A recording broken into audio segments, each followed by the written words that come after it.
Neste vídeo nós vamos pensar o que um pecador deve fazer para mostrar que é digno de ser perdoado por Deus. Pois bem, um pecador nunca poderia fazer nada para se mostrar digno de perdão.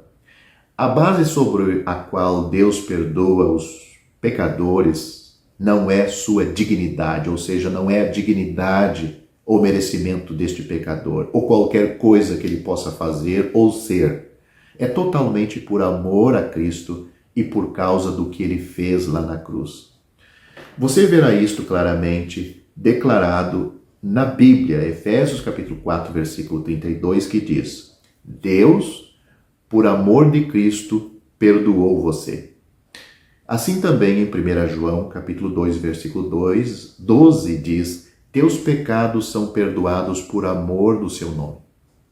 Suponha que um homem pobre receba um cheque de alguma pessoa gentilmente disposta e lhe diga para apresentá-lo para pagamento no Banco Central. À medida que vai nessa direção, começa a ter certas dúvidas sobre se vai receber o dinheiro ou não. Ele olha para si e imagina e vê, suas roupas são tão surradas, sua pobreza tão evidente, seu nome tão desconhecido. Reunindo coragem, no entanto, ele se aproxima do balcão e entrega o cheque. O balconista pega e olha com aquele semblante, o quê? A aparência esfarrapada do homem? Não. Ele olha para o nome no cheque, a assinatura, o nome que está no cheque.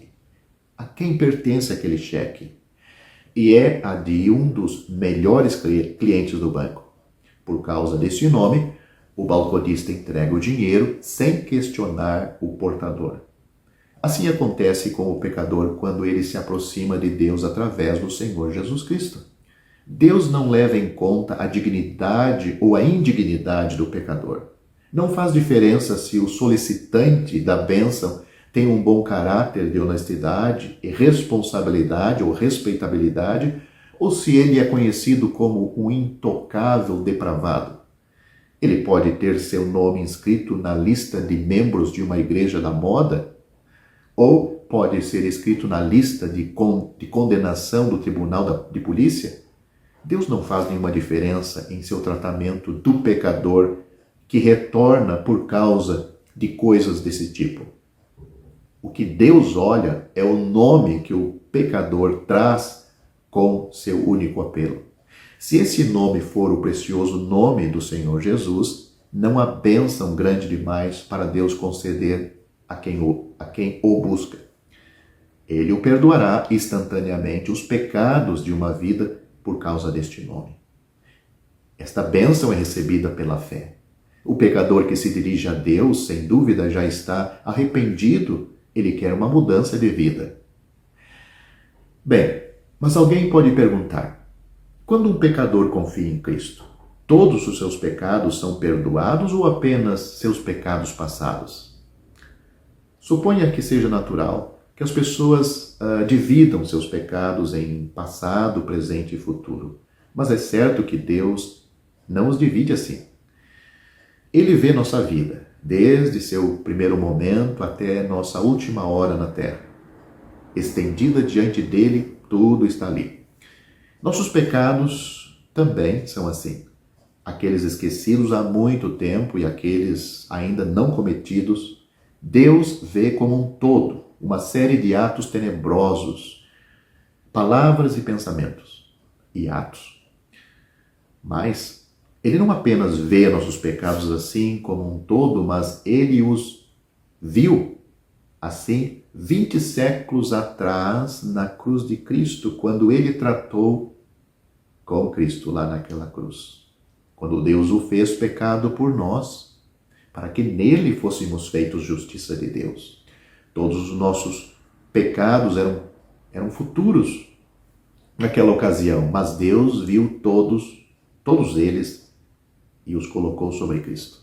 Se houver um único pecado que você já cometeu ou ainda pode cometer que não foi colocado naquela ocasião sobre Cristo, esse pecado deve permanecer para sempre sem expiação e não pode haver céu para você ou para qualquer pessoa que seja assim.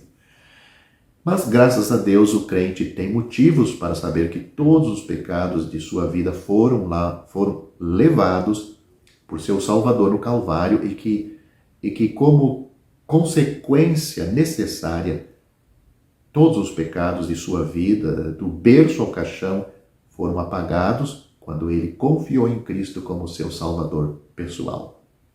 Agora, como filho de Deus, o crente talvez venha a falhar, a pecar, e como tal, precisará do perdão de seu Pai. Mas nunca mais ele terá que se aproximar de Deus como alguém que precisa de perdão, como um criminoso culpado sob a sentença da condenação eterna.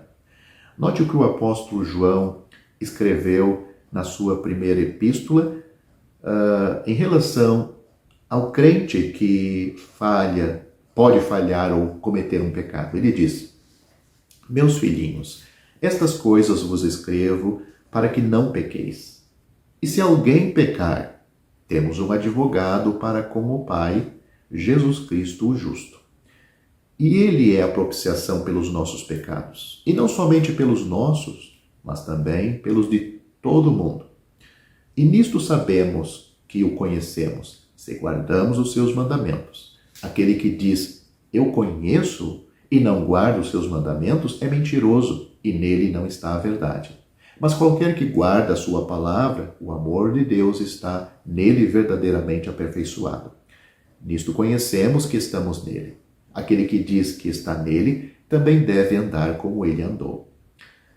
Todas essas palavras estão em 1 João capítulo 2, do versículo 1 ao 6. João capítulo 3, versículos 17 e 18, o Senhor Jesus Cristo disse: Deus enviou seu Filho ao mundo, não para que condenasse o mundo, mas para que o mundo fosse salvo por ele. Quem crê nele não é condenado, mas quem não crê já está condenado, porquanto não crê no nome do unigênito Filho de Deus. Essas foram as palavras do Senhor Jesus nesses 2 versículos do capítulo 3 do Evangelho de João. Somente sobre esta base e nenhuma outra é que você pode ser salvo.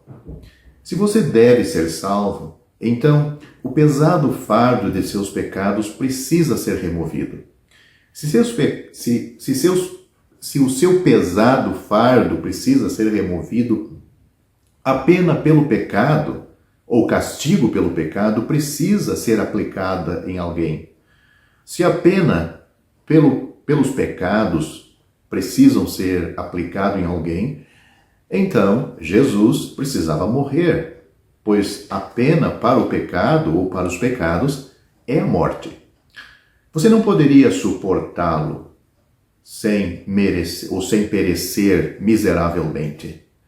Assim disse o apóstolo João: pelo seu nome vos são perdoados os pecados. 1 João capítulo 2, versículo 12. Não pelas obras que você possa praticar, nem pela sua moralidade, mas pelo nome de Jesus. A misericórdia flui hoje mesmo, não por meio de alguma relíquia em alguma cidade santa, nem por meio do toque de alguma mão santificada, mas de um vitorioso e ressuscitado Cristo que hoje está no céu. Pode-se ter acesso a Ele estando em qualquer lugar. Toque nele, ou, em outras palavras, se preferir, creia nele e você será salvo. É somente pela fé. As Escrituras são conclusivas quanto a este ponto. A salvação não é por meio das obras, nem por fé e obras combinadas, mas somente pela fé.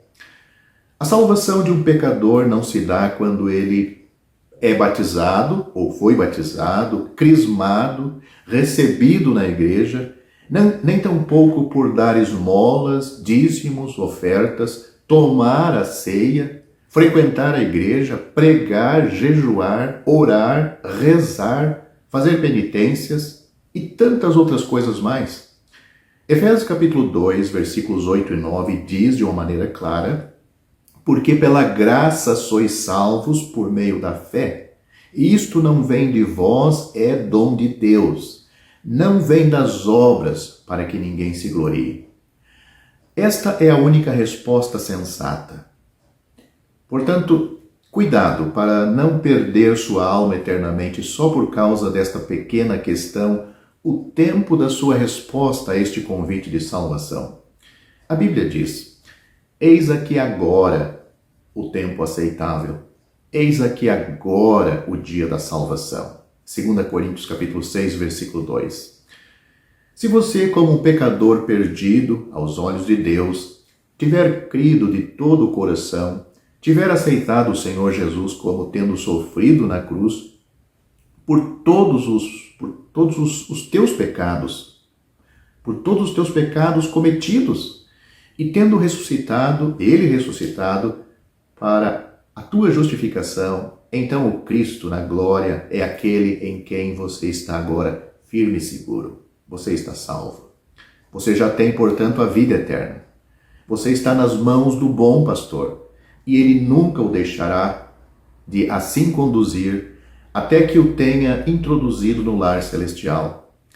Se assim verdadeiramente creu, você já foi feito membro do corpo de Cristo, a igreja verdadeira, ligado ao seu Senhor pelo Espírito Santo, e agora a caminho do céu. O Senhor Jesus se alegra em reunir os seus em torno de si, fora do arraial, o sistema religioso, e ao seu nome exclusivamente, até que volte para levar-nos todos a este lar celestial, para estarmos com Ele e sermos semelhantes a Ele por todo sempre, na glória, para o seu eterno louvor.